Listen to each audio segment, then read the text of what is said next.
All right. Thank you very much, Bruce. Let's move on to the next presenter. That's going to be Jenny Milne. She's an energy assessment analyst at GCEP. We've had a number of assessment analysts. They really study the different technical areas that we cover in GCEP and help with the solicitation and the review of all the proposals that come in. They write reports, they organize workshops, and so I'm delighted to introduce Jenny Milne as our speaker, and she's going to talk about GCEP research in the bioenergy area. So Jenny. Thanks, Richard. Can everyone hear me? Yeah, okay. So as Richard said, I'll talk a bit about the portfolio in the bioenergy area for GCEP. But first I'll discuss the challenges with biomass and some of the limitations. And then I'll launch into a few details on some of the projects. And then if I have time, I'll cover a topic that we covered in a workshop last year, which is that of net negative emissions in energy supply. And I'll talk about some of the outcomes from that.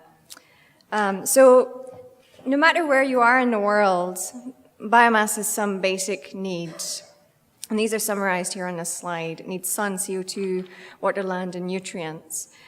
And so of these, the ones that are most limited are water, land, and nutrients. But there's also biological limits. The biochemical reactions that take place in plants have thermodynamic limits. Is that better?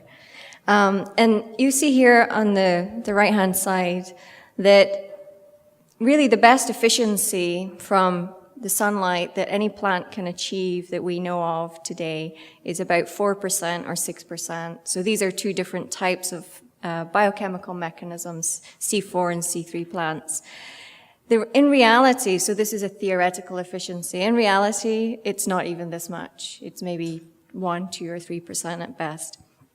And this is because there's lots of losses. Light's reflected. A lot of the energy ends up as carbohydrate synthesis, so this is for the plant. This is for the plant structure. It kind of needs those things. So there's a limited amount that we can do with this. Some of the enzymes in this pathway here can be modified, but in the end, what we want really is these sugars out if we're going to make liquid fuels. So there's a limitation here. So just to add to this, this slide gives you an idea of some of the limitations or some of the areas in the world that are limited for temperature and water. So the blue areas are limited for temperature, for biomass. So this is net primary production. So essentially it's above ground biomass growth. The red areas, you see parts of lots of Africa, South America, Australia are limited for water use, and you see India as well there. So some folks have looked at abandoned agricultural lands, so this is going to the point that Sally made earlier about food security. We also think about forests being cut down, and so these researchers try to figure out how much biomass you could get growing on abandoned lands, and these estimates give about 10% that the biomass could contribute to our energy demands globally. But if you look at different regions, you can see that some areas have quite a high potential for growing biomass on these abandoned lands. And if we compare that to the energy demand of that area, we can see that some areas has no real hope of meeting the energy demand, but in other areas, especially parts of Africa, South Africa, it can be many times more than the actual demand. India kind of is not so great, the same as the US. But one thing to note here is that this is a very conservative estimate. This is based on no irrigation and no fertilizer use. And I think the average is about 4.5 tons of dry biomass per hectare. And in actual fact, if you grow perennials, so this is based on perennials, but a lot of the perennials that we see now can do 10 to 15, sometimes even 20 tons per hectare. Nevertheless, I think these limits are real, and we should be considering maximizing the potential growth. So at GCEP, we think about overcoming these limits. And these are a few ways that we could do that. One is obvious, increase yields. And you can do this by increasing the carbon capture of the plants, so somehow increase photosynthesis, or grow crops that are better at doing photosynthesis. You can also modify the feedstock so that when you actually come to convert the feedstock, you get more out. And I'll talk more about that. And of course, there is a vast amount of research being done on salt-tolerant and drought-tolerant species, not at GCEP, but many other places in the world.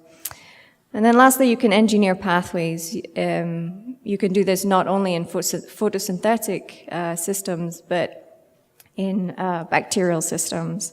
And we have a few projects in that area, which Sally did summarize earlier, thankfully. So I'm not going to go into too much detail on these, but I will talk about this project and just mention that these two, this biodiesel from bacteria here and this hydrogen from biomass, all use a sugar substrate. So you start with glucose, sometimes other sugars, but essentially you need glucose for these.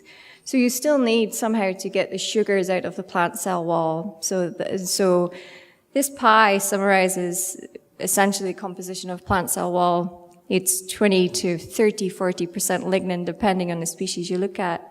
And then it has quite an amount of cellulose and hemicelluloses. And these are polysaccharides, long polymers composed of sugars that you can break down into individual sugars and then use these to make ethanol or some other kind of fuel.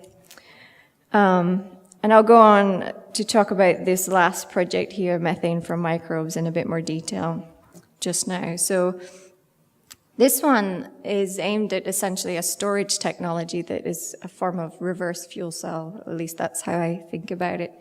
And it's taking electrons from the grid, and these microbes here have the ability to interact with this cathode here and take up the electrons and use it essentially to reduce CO2 into useful things like methane or some other liquid fuels or acetate, which is a starter for other things.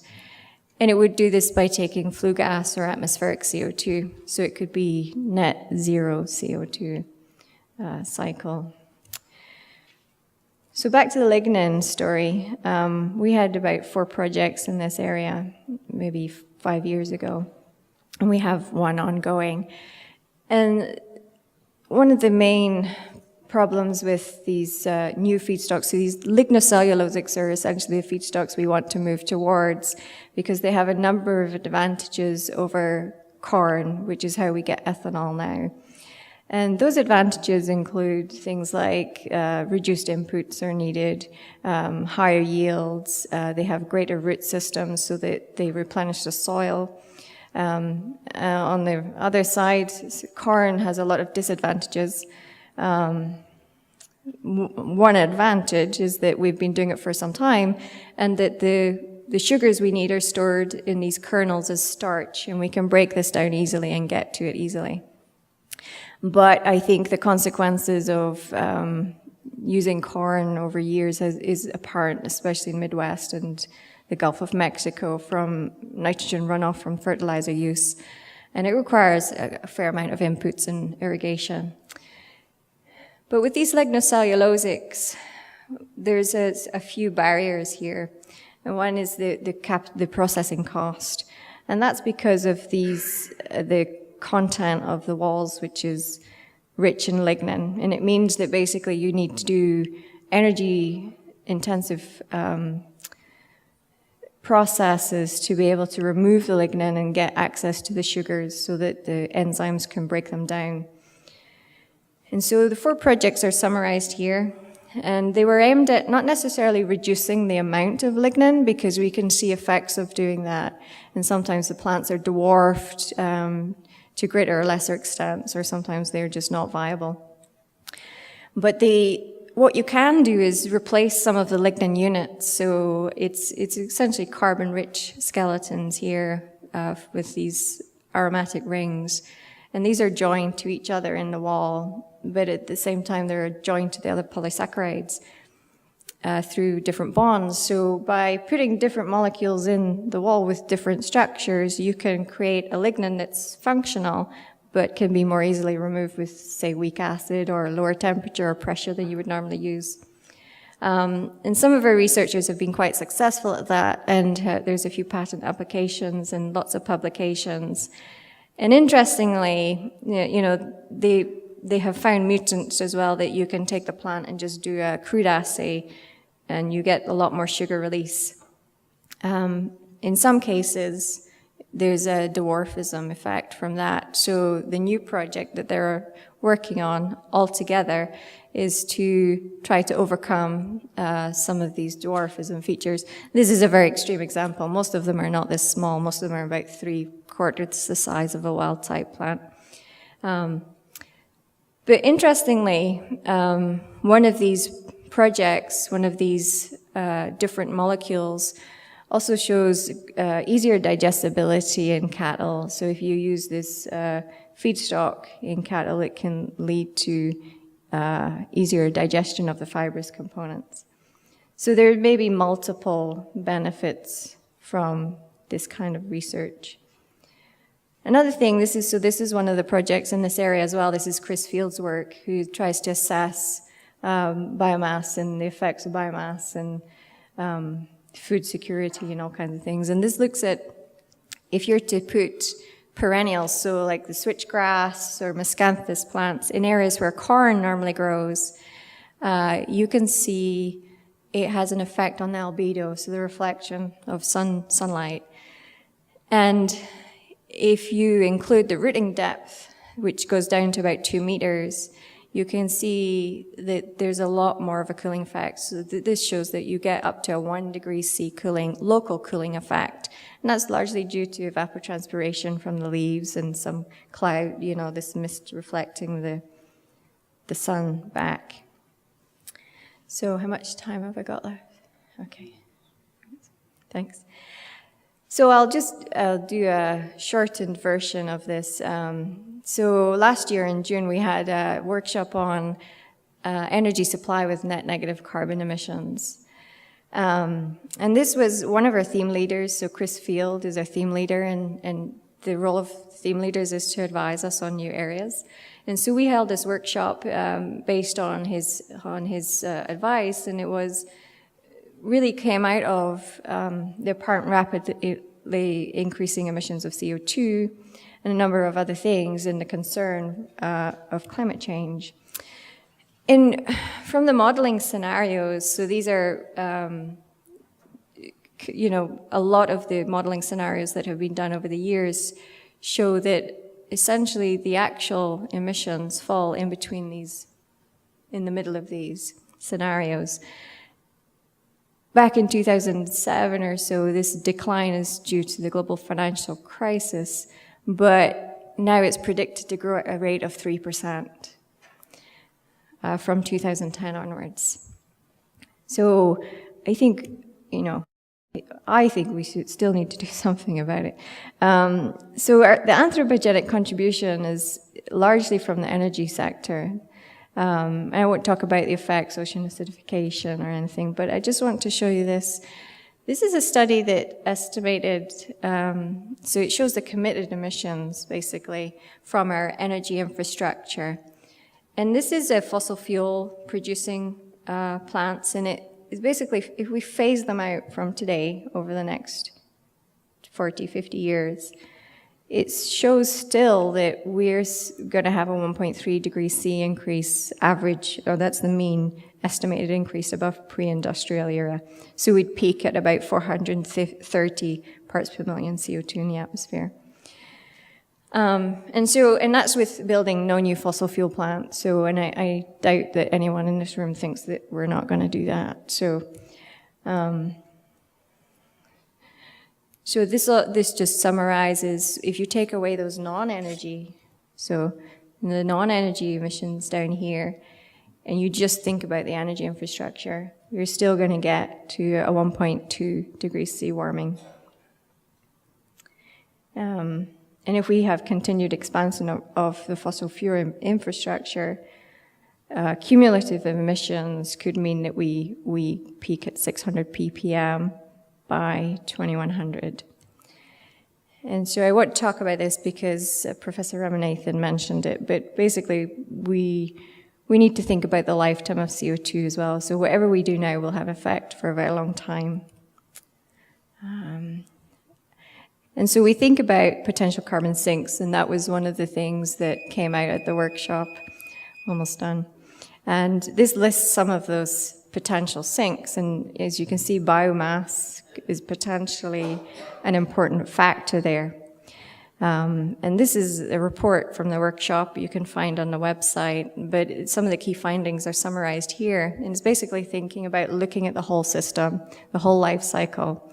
Some of the interesting talks at the workshop showed that if you take the life cycle of a biomass supply chain and to fuel, 60% of the emissions are just in the harvesting. And so you could swing, depending on management strategy, land use change, and other things, you could swing emissions either positive or negative just from the harvesting. But when we think about this, we think about carbon storage as well, and maybe doing biomass combustion conversion with a CCS technology or novel storage. And just the last slide just shows you the potential, the global carbon cycle. You know, fossil fuel emissions are in red here. Some is taken back up. But the processes that do this, we don't really fully understand. So there's great potential for research in that area. But there's so many other things to think about too. The limitations to the biomass resource that we can actually use. And with that, I think I'll say thank you.